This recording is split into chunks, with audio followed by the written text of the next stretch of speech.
Hey, Mark. Dan Wakey with the LA Times. Obviously, there was a report yesterday in ESPN, or not a report, your brother spoke to Zach Lowe and said that playing for the Lakers, playing with you is a goal of his. I guess, kind of, what was your reaction to that? And have you guys spoken at all about the possibility of maybe trying to play together in the NBA? I think it's up to his health first and foremost. Pau has to be healthy and has to continue to stay healthy throughout the process of rehabbing, building that endurance and building, on that continuous impact on his foot, on his bone, is going to be crucial. The only way that is through playing. I think he has to find a way to play a little bit to see how his body reacts to that, and I think that should be the main focus right now instead of where he's going to play. More important is his health and how he feels and how his body reacts to the workload. And just to follow up on that, do you think, do you want to play tomorrow? Are you anticipating that you'll play? I'm getting ready to play. It's going to be up to coach. He's managing, the rotations and how to, stagger the team to get ready for opening night. So I left it completely up to him, and it's his decision. Mark, it's been like a year and a half or so since Pau's actually played because of the foot issues. So have you seen him in this rehab process, and do you give an assessment of what he looks like? Yeah, in the past year and a half, yes, I've seen Pau, and not on a basketball court. I've seen Pau in a more important manner as a brother, and I haven't even had a chance to see my niece yet, and so hopefully I get to see my niece soon and get to meet her. The situation that we're in now, everything is pretty limited, so it is what it is. I haven't seen Pau in a while, but he's going to be okay. Haven't seen him on the court. He's been rehabbing the whole time. I know he's very dedicated to it. It means a lot to him to get this right, but it's not the end of the world if that's not the case. Mexico. Hey, Mark, just wondering your initial impressions on the court, on sort of both ends, how you feel like your skill set fits in, whether that's next to LeBron, Ray D, or some of the role players. What have you noticed these couple of days of practice? It's a different team for me. I have to adjust to certain stuff, but with the right mindset and putting in the work and trusting your teammates and what they say and how they try to lead you. That's what I'm here for.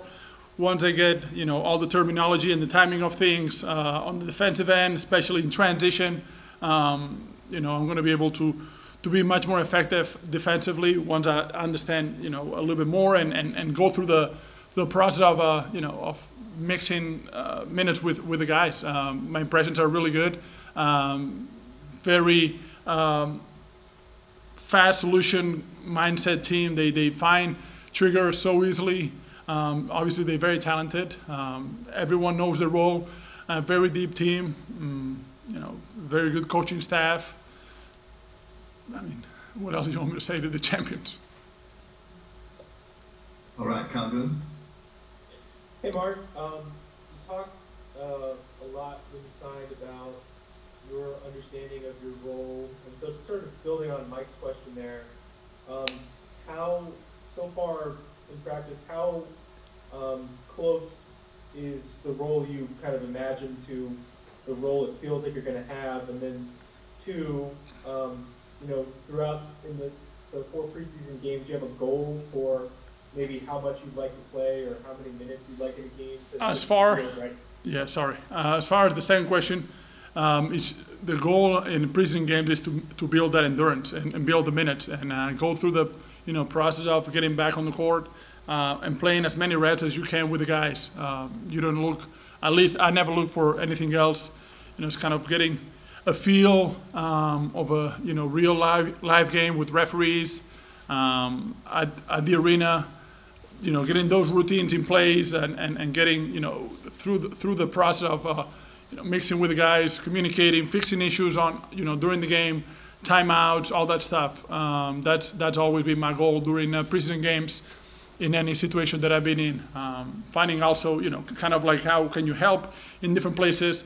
As far as my role, I think it's going to be fluid. It's going to depend on how things evolve as a team and what's needed in each and every night. So I'm very open to whatever coach and the team needs from me. I'm always going to try to do the task in front of me as best as possible, and I'm going to put everything I have into it. That's the guarantee I can give you. Allie Clifton. Hey Mark, good to see you. Obviously you guys have played in front of fans, you went through the bubble experience, and then you'll be back at arenas, as you just mentioned moments ago, tomorrow for the first time without fans. Have you guys talked as a team about what that's going to be like, what it's going to take to get used to playing in an empty arena of that size? Those kinds of things? We haven't really talked about our situation specifically. We talked a little bit about, how the other teams, some of the teams seemed like they're going to have some people at the arenas, and it goes from state to state. So that to me still brings some questions, but that's for me personal that I'd like to a little more explaining how come that some arenas they allow fans and some arenas don't understand the different laws in different states, but I think we should have the same for everyone. That's just my opinion, but that's what we talk about. Obviously, it's an ever-adjusting situation for everyone. We're very fortunate to be in a very safe environment, and NBA and Lakers and LA County does a great job of having us in as safe as possible, and having a lot of protocols and stuff that we go through every day, and our staff as well. So we're very thankful that for that, try to be as safe as possible through this situation. All right, we're going to take two more. Bill Orm. Hey Mark, it's good to see you. It's obviously early, just a few days of practice, but I'm curious if there's anything about LeBron that you have been surprised by, like being around him in practice and having kind of just a different experience being on the court with him than you did all those years as an opponent. How well he communicates at all times.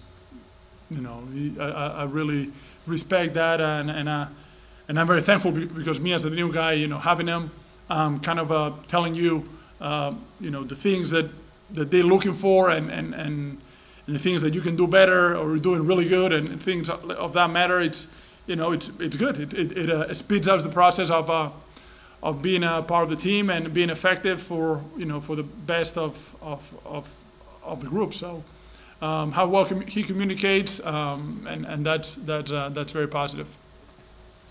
All right, last one, Brad Turner. Mark, Brad Turner from LA Times. How are you? I'm good. How are you? Good. How do you feel about taking the vaccine if it becomes available for you?